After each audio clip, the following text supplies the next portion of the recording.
शुभं करोति कल्याणम आरोग्यम धन संपदा तुते दीप ज्योति नमस्तुते।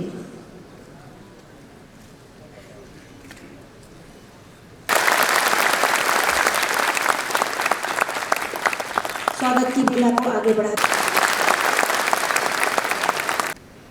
नवीन भर्ती एवं पदोन्नति के संबंध में आज अभिनंदन एवं आभार प्रदर्शन समारोह में हमारे बीच मौजूद प्रदेश के माननीय मुख्यमंत्री जी डॉक्टर श्री मोहन यादव जी सहित समस्त वरिष्ठ अधिकारीगण आज यहाँ हॉल में बहुत बड़ी संख्या में विभिन्न स्तर के उपस्थित हमारे समस्त रैंक के पुलिस अधिकारी, कर्मचारी, मीडिया बंधुओं, देवियों और सज्जनों, आज एक बहुत ही ऐतिहासिक दिन है जब हम पूरे पुलिस विभाग की ओर से माननीय मुख्यमंत्री जी का अभिनंदन एवं आभार प्रदर्शित करने के लिए यहाँ पर एकत्रित हुए हैं। सर, मैं थोड़ी सी पृष्ठभूमि हमारे यहाँ उपस्थित श्रोताओं को भी बताना चाहूँगा।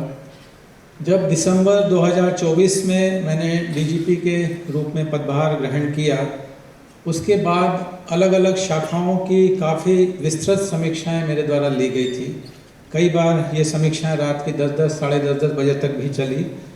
उसी प्रक्रिया के दौरान जब चयन भर्ती शाखा की समीक्षा मेरे द्वारा की जा रही थी, तब ये जानकारी प्राप्त हुई कि बहुत बड़ी संख्या में करीब 20,000 से भी अधिक हमारे विभिन्न स्तर के पुलिस अधिकारी एवं कर्मचारियों की रिक्तियां प्रदेश में हैं। उसके पश्चात ये भी जानकारी मिली कि सब इंस्पेक्टर, सूबेदार, स्टेनो, एएसआई, एम इनकी भर्ती 8 वर्ष से भी नहीं हुई है, जो कि हमारे ऋण कहे जाते हैं सब इंस्पेक्टर्स, पुलिस स्टेशंस के यंग सब इंस्पेक्टर्स, वो लंबे समय से भर्ती नहीं हुए थे। और इसका कारण ये हो रहा था, इसका रिजल्ट कि हमारे जो पुलिस थाने हैं उन पर कार्यभार बढ़ रहा था। कई पुलिस थाने 20%, 30% वैकेंसीज में काम कर रहे थे। तो जहां बढ़ते कार्यभार को देखते हुए मुझे ये लगता है कि बल बढ़ाने की आवश्यकता है। वहीं ये देखा गया कि रिक्तियों के कारण से कार्य का दबाव बहुत अधिक हो रहा है। उसी प्रक्रिया में ये भी जानकारी हुई कि सब इंस्पेक्टर, सूबेदार के जो भर्ती नियम हैं वो भी कुछ वर्षों से क्वेरीज में अटके हुए हैं, उसको भी फॉलोअप किया गया और 2025 में सब इंस्पेक्टर, सूबेदार की भर्ती के भी नए नियम शासन स्तर से जारी हुए।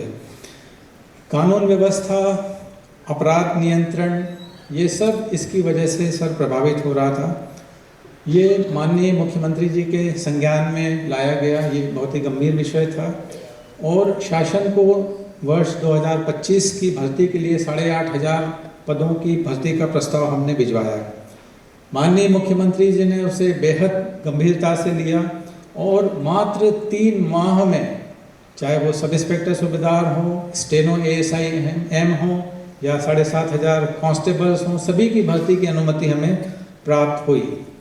बीच में एक मुद्दा थोड़ा सा लीगल जीवित पंजीयन से संबंधित थोड़ा सा एक आया था, जिस कारण से भर्ती प्रक्रिया प्रारंभ करने में थोड़ा कुछ माह का विलंब हुआ। लेकिन यहाँ मंच पर हमारे बीच अपर सचिव गृह श्री संजय शुक्ला मौजूद हैं, मैं उन्हें भी धन्यवाद देना चाहूँगा। आप उस समय ACS GAD पदस्थ थे और आपने रुचि लेकर जीवित पंजीयन वाले मुद्दे को आगे बढ़ाने में हमारी मदद की थी। सर, कांस्टेबल्स की जो भर्ती परमिशन 2025 में हमें प्राप्त हुई थी, उन सभी की भर्ती होने के उपरांत उनका प्रशिक्षण भी अलग अलग PTS में प्रारंभ हो चुका है।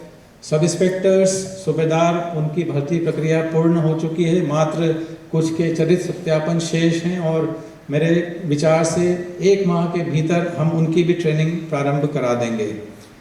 अगेन जो बचे हुए पद थे, फेजेज में माननीय मुख्यमंत्री जी से निवेदन किया गया और 2026 में आप सबको मैं ये बताना चाहूँगा कि ये सिर्फ माननीय मुख्यमंत्री जी की पहल थी, उनका निर्णय था, जिसके कारण से इस वर्ष भी 9,662 विभिन्न पदों की भर्ती के लिए हमें परमिशन प्राप्त हुई है।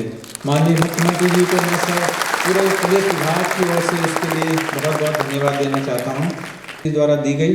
और ये जो लगातार जो नवीन पदों की स्वीकृतियाँ दी गई, अलग अलग निर्णय लिए गए, उसी के फलस्वरूप नक्सल फ्री कराने में मध्य प्रदेश पूरे देश में प्रथम राज्य बना है। अगेन माननीय मुख्यमंत्री जी की ही ये पहल थी और पुलिस बैंड भर्ती के लिए उन्होंने स्वीकृति दी। भर्ती प्रक्रिया अभी अंतिम चरण में है और बहुत जल्दी कुछ माह के प्रशिक्षण के उपरांत सभी पुलिस इकाइयों में पुलिस बैंड भी उपलब्ध हो सकेगा। नवीन आपराधिक कानूनों को लागू कराने के लिए एफएसएल का बहुत बड़ा महत्व है। अगेन एफएसएल ऑफिसर्स और एफएसएल के अलग अलग स्तर के पदों की स्वीकृतियां माननीय मुख्यमंत्री जी द्वारा दी गई, जिसकी भर्ती प्रक्रिया अभी लगातार जारी है।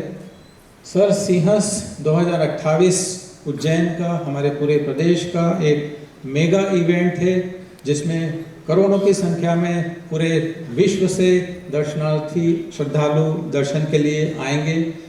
ऐसे समय पर सर, आपने जो वर्ष 2025 और अभी जो 2026 में जो नवीन पदों पर भर्ती की अनुमतियां दी हैं सर, सिर्फ 2 वर्ष अगर जोड़ते हैं तो 18,000 से भी अधिक हो जाता है।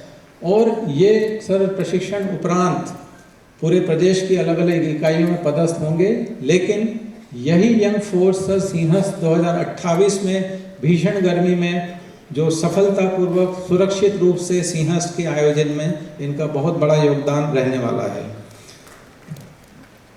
इसके फलस्वरूप सर जो अभी स्वीकृतियां प्राप्त हुई हैं, जो भर्तियां हुई हैं, निश्चित रूप से आंतरिक सुरक्षा, अपराध नियंत्रण, कानून व्यवस्था को बहुत मजबूती मिलेगी।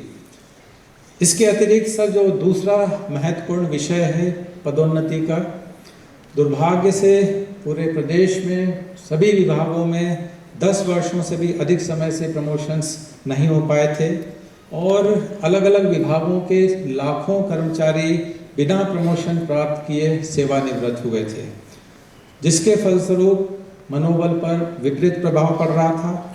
लेकिन अगेन माननीय मुख्यमंत्री जी ने पहल करके पदोन्नति नियम वर्ष 2025 शासन स्तर से जारी कराए और अभी 2026 में जुलाई में सभी विभागों में प्रमोशंस की कार्रवाइयाँ पूर्ण की जा चुकी है। इन सभी विभागों में सर मध्य प्रदेश पुलिस में सबसे अधिक 27,000 से भी अधिक अलग अलग स्तरों पर पदोन्नतियाँ दी गई हैं और इसके फलस्वरूप उनके मनोबल में, उनके उत्साह में जबरदस्त संचार का मैंने अनुभव किया है सर। इस मंच से जो सभी हमारे अलग अलग इकाइयों में पदोन्नत हुए हैं, मंच के माध्यम से मैं सभी पदोन्नत अधिकारी, कर्मचारियों और उनके परिवारजनों को बधाई देना चाहता हूँ। माननीय मुख्यमंत्री जी लगातार पुलिस विभाग की बेहतरी के लिए गंभीर हैं और अलग अलग बहुत अच्छे निर्णय माननीय के द्वारा लिए गए हैं। उनकी एक और संवेदनशीलता मैं आपके सामने प्रस्तुत करना चाहूँगा कि जब प्रमोशंस बीच में नहीं हो पाए थे पूर्व वर्षों में, तो पुलिस विभाग में कार्यवाहक पदोन्नति की प्रक्रिया प्रारंभ हुई थी। अभी जब रेगुलर प्रमोशंस हुए उसके बाद एक बहुत बड़ी संख्या में फोर्स के बीच में ये संशय उत्पन्न हो गया था कि जो कार्यवाहक पदोन्नत हैं, क्या उन्हें अगर किन्हीं कारणवश पात्रता में नहीं आते हैं तो उन्हें डिमोट किया जाएगा। ये एक संशय का विषय बन गया था, लेकिन ये माननीय मुख्यमंत्री जी का ही निर्णय था कि उन्हें डिमोट नहीं किया जाएगा और जिस स्तर पर वो हैं उसी स्तर पर निरंतर कार्य करेंगे। इसके लिए भी सर मैं विभाग की ओर से आपको बधाई देना चाहूँगा। ये उनके मनोबल के लिए एक बहुत बड़ा निर्णय सर आपका रहा है। लेकिन पूरे मध्य प्रदेश पुलिस की ओर से सर आपका अभिनंदन करना चाहूँगा, धन्यवाद देना चाहूँगा और आपका आभार प्रदर्शित करना चाहूँगा। माननीय की लगातार व्यस्तता है, उसके बावजूद भी अपना बहुमूल्य समय इस कार्यक्रम के लिए उन्होंने हमारे बीच में दिया है और हम सभी का मनोबल उन्होंने बढ़ाया है। सर का इसी तरीके से सहयोग और मार्गदर्शन हमें हमेशा प्राप्त रहेगा और हम हमेशा बेहतर रिजल्ट्स और देते रहेंगे। एक बार पुनः आप सभी का मैं धन्यवाद देना चाहता हूँ। जय हिंद।